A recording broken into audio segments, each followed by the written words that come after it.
In Korea, dating does not always begin when two people like each other. That is what many foreigners expect.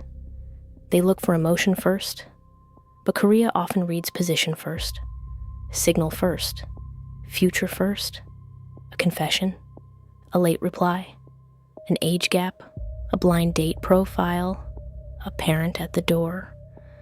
They look small. But this is where the relationship stops being private.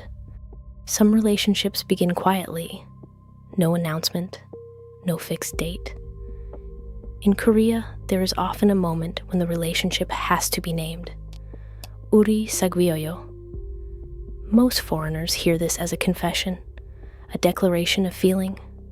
I don't read it that way. Feeling was already there. What changed was the state.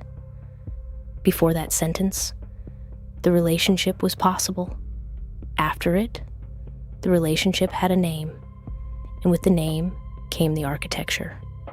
How often you meet, what you call each other, where this is going. It did not describe the relationship, it activated it. Once activated, the relationship doesn't just exist. It needs to stay visible. A late reply. Nothing happened. But something shifted. You may have called it pressure. They may have called it care. I'd call it something else. Continuity. Not romance, not surveillance. Continuity. In Korea, texting between partners is not primarily about affection. It is about keeping the relationship online. How often you check in. How fast you reply, how much of your day enters the conversation. That rhythm tells the relationship it is still running. When the rhythm breaks, it is not just silence, it is a gap in the signal. Continuity keeps the relationship visible from inside. But in Korea, a relationship is also read from the outside. Sometimes before it even begins. You walked in together. Nobody said anything, but the air shifted. An age gap does not stay between two people. It changes the order of the room, who speaks first, what they call each other, how carefully everyone adjusts. And inside the relationship, even after the confession, even after the first date, the titles stay. Nuna, Appa.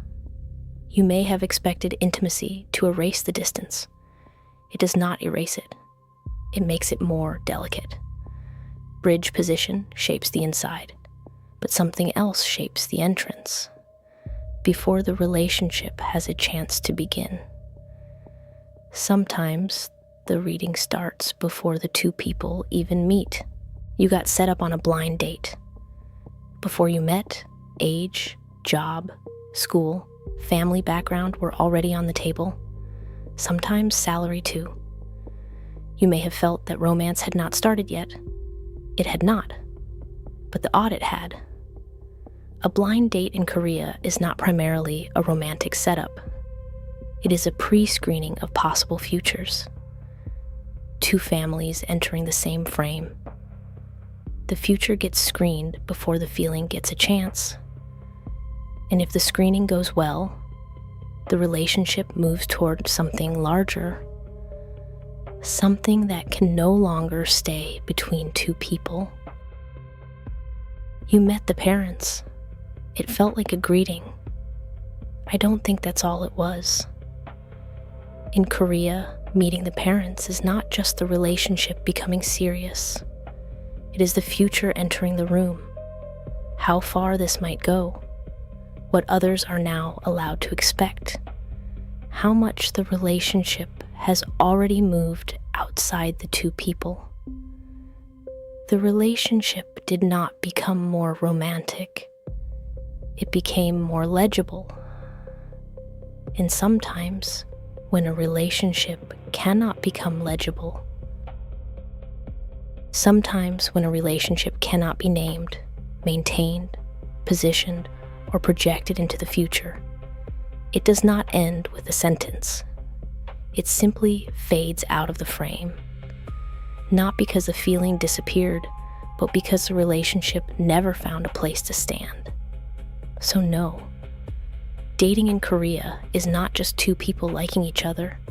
A confession activates it, texting maintains it, age positions it, a blind date screens it, parents project it into the future. And when it cannot be placed, it disappears without an ending. Dating in Korea is not hard to understand. It is hard to keep private. Korea is not confusing. It is coded.